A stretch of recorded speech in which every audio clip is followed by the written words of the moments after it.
সালাম আলাইকুম প্রিয় শিক্ষার্থীবৃন্দ, আশা করি আপনারা সকলেই অনেক ভালো আছেন। ঢাকা বিশ্ববিদ্যালয় ভর্তি পরীক্ষার সি ইউনিট অর্থাৎ ব্যবসায়িক ইউনিট সেটার পরীক্ষা শেষ করে আপনারা হয়তো ইতোমধ্যে অনেকেই সবাই বাসায় পৌঁছে গেছেন, অথবা কেউ এখনো গাড়ির মধ্যে জ্যামে বসে হাঁসফাঁস করতেছেন। তো আমাদের মধ্যে প্রবল উত্তেজনা কাজ করে যে আসলে পরীক্ষায় যে উত্তরগুলো করেছি সেগুলো কি কারেক্ট হলো নাকি কারেক্ট হলো না। তো আমরা দ্রুততম সময়ে ব্যবসায়িক ইউনিটের ইংরেজি প্রশ্নগুলো সমাধান করে ফেলি। তাহলে ঠিক আছে। তাহলে প্রথমত 13 নম্বর থেকে সাধারণত ইংলিশ কোশ্চেন শুরু হয়েছে। আমাদের ইংরেজিতে এমসিকিউ কয়টা? এমসিকিউ হচ্ছে মাত্র 12টা। তাহলে প্রথম যে কোশ্চেনটা ছিল what dash to get in new driving licence. তাহলে কোশ্চেনটা কি? ইন্ট্রোগেটিভ কোশ্চেন, তাই না? সেন্টেন্স। তাহলে ইন্ট্রোগেটিভ সেন্টেন্স হলে শুরুতে অবশ্যই কি হয়? ডাব্লিউএস কোশ্চেন পরে আগে অক্সিলিয়ারি ভার্ব আসে। তাহলে অপশন সিতে এবং ডিতে কিন্তু আগে অক্সিলিয়ারি ভার্ব আসে নাই। কি এসেছে? আই এসেছে। তাহলে অপশন এ হতে পারে অথবা বি হতে পারে।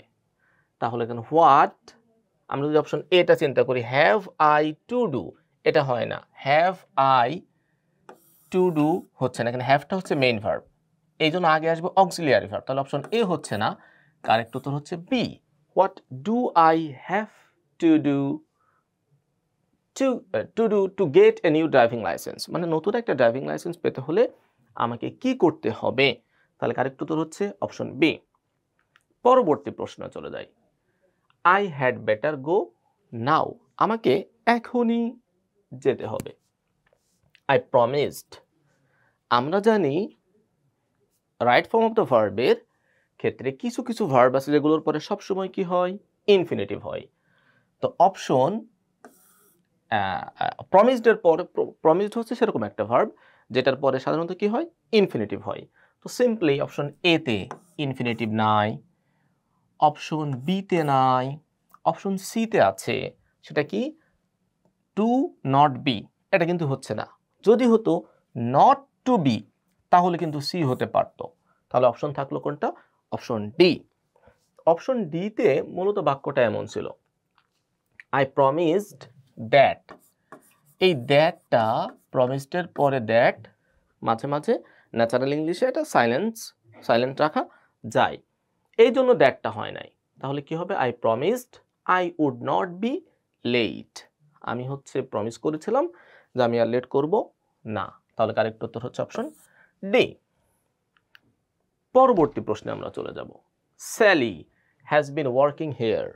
দেখেন এইটা কিন্তু আপনাদের লেকচার শিটের একদম ডিরেক্ট কোশ্চেন এসেছে। লেকচার শিটে প্র্যাকটিসে দেখবেন এই কোশ্চেনটা আছে। তাহলে আমরা সিন্স এবং ফরের ব্যবহার জানি। যদি সিন্স হচ্ছে একটা স্পেসিফিক সময়ের জন্য বসে, তাই না? আর ফর বসে হচ্ছে পিরিয়ড অফ সময়ের জন্য। তাহলে এখানে দেখেন উত্তর হচ্ছে কোনটা? সিন্স এর পরে একটা স্পেসিফিক টাইম নাই, এজন্য অপশন এ হচ্ছে না। ফর 6 মান্থ, 6 মাস ধরে, তাহলে ফর এর পরে একটা কি পিরিয়ড অফ টাইম বা টোটাল টাইম আছে, এজন্য আনসার হচ্ছে বি। সি এবং ডি তো আগেই বললাম, ফর বা সিন্স এখানে কোনোটাই নাই। সাধারণত প্রেজেন্ট পারফেক্ট কন্টিনিউয়াস টেন্সে প্রেজেন্ট পারফেক্ট কন্টিনিউয়াস টেন্সে সাধারণত কি থাকে? সিন্স অথবা ফর থাকে। তাহলে কারেক্ট উত্তর হচ্ছে বি। পরবর্তী কোশ্চেনে, এই কোশ্চেনটাও কিন্তু আপনাদের লেকচার শিট থেকে ডিরেক্ট এসেছে। প্রেজেন্ট পারফেক্ট টেন্সের আলোচনার ওখানে দেখবেন শুধুমাত্র সি এর ওখানে কি আছে? লিন্ডা আছে। আপনাদের লেকচার শিট যেটা পড়েন আপনারা সেখানে লিন্ডা আছে, জাস্ট লিন্ডা, এখানে সি ব্যবহার করা হয়েছে। তাহলে Linda has lost her passport again, সে তার পাসপোর্টটাকে কি করেছে? হারিয়ে ফেলেছে। This is the second time. এই যে second time, third time, fourth time, এগুলো যদি বাক্যের মধ্যে থাকে তাহলে সাধারণত সেটা কোন টেন্স হয়? প্রেজেন্ট পারফেক্ট টেন্স হয়। তাহলে প্রেজেন্ট পারফেক্ট টেন্স কোনটা? শুধুমাত্র অপশন এ তে, বাকি একটাতেও প্রেজেন্ট পারফেক্ট টেন্স নাই। পরবর্তী প্রশ্নে আসি আমরা। The professor set some project work dash the end of the semester. কোনো কিছুর শেষে, সেমিস্টারের শেষে এটার ইংলিশ হচ্ছে at the end of the semester. তাহলে কারেক্ট উত্তর হচ্ছে অ্যাট। আমরা কিন্তু বারবার ক্লাসগুলোতে বলেছিলাম যে প্রিপোজিশন থেকে সি ইউনিটে প্রত্যেক বছর 2টা 3টা এমনকি 4টা প্রশ্ন হয়ে থাকে। আমরা দেখতেছি 3টা প্রশ্ন কিন্তু হয়েছে। পরবর্তী প্রশ্নতে আসি। What wise do in the beginning, fools do dash the end. আচ্ছা, এই প্রশ্নটা হয়েছে, এটা হচ্ছে ওয়ারেন বাফেটের একটা কোটেশন, উক্তি, যে অবশেষে অর্থাৎ হোয়াট ওয়াইজ মানে জ্ঞানী ব্যক্তিরা শুরুতে যেটা করে সেটা বোকা যারা এরা অবশেষে সেটাই করে। তো অবশেষে বা ফাইনালি এটার ইংলিশ হচ্ছে ইন দ্য এন্ড। তাহলে এখানে কারেক্ট উত্তর হবে ইন। আচ্ছা, যেহেতু এটা একটা ওয়ারেন বাফেটের সরাসরি উক্তি, তো ওই উক্তিতে যেরকম আছে আমাদেরকে সেরকমই ব্যবহার করতে হবে, এটা একটা ব্যাপার। আর অবশেষে বা ফাইনালি এটার ইংলিশ হচ্ছে ইন দ্য এন্ড। এটা কিন্তু অ্যাট দ্য এন্ড হবে না। পরবর্তী প্রশ্নটা আমরা দেখি। এটাও কিন্তু আপনাদের লেকচার শিটে ডিরেক্ট কোশ্চেন। কোনো কিছুতে দক্ষ, এটার ইংলিশ হচ্ছে গুড অ্যাট। গুড অ্যাট মানে হচ্ছে দক্ষ বা ভালো। তাহলে আনসার হচ্ছে বি। পরবর্তী প্রশ্নতে চলে যাই আমরা। ওকে, স্টপ ডুইং রং থিংস। লিস্ট, লিস্টের পরে কি হয়? ওই যে পাশে যদি তুমি কট খেয়ে যাও তাহলে লিস্ট, লিস্টের পরে হচ্ছে শুড, এরপরে ভার্বের বেস ফর্ম হয়, শুড হয় অথবা মাইট হয়। তো অপশনে কোথাও কিন্তু শুড নাই, মাইট আছে শুধুমাত্র একটা অপশনে, সেটা হচ্ছে অপশন সি, মাইট বি কট। একদম সহজ কোশ্চেন, কিন্তু রাইট ফর্ম অফ দ্য ভার্বের টপিক থেকে এটা এসেছে। লিস্টের পরে শুড হয় অথবা মাইট হয়, মাইট আছে অপশন সিতে।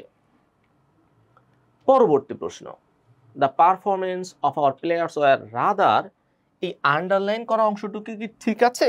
যদি ঠিক না থাকে তাহলে এখানকার কোন অংশটুকু ঠিক? তাহলে খুব সিম্পলি আমরা দেখতেছি ঠিক নাই। কেন?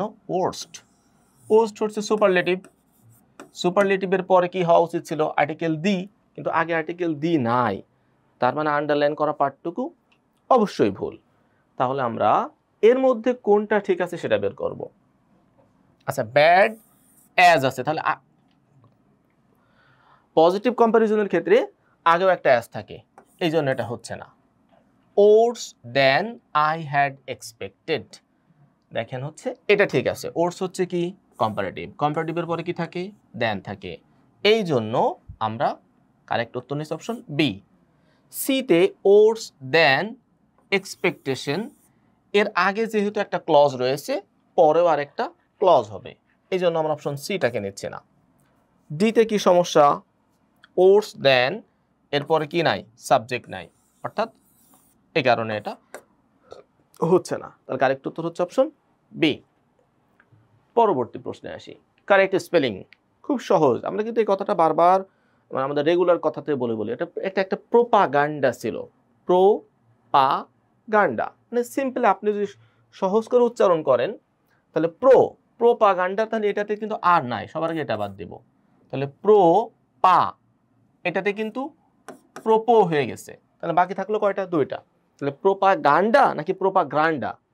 প্রোপাগান্ডা, এই যেটা আছে অপশন সি, এটাতে কিন্তু গ্রান্ডা আছে।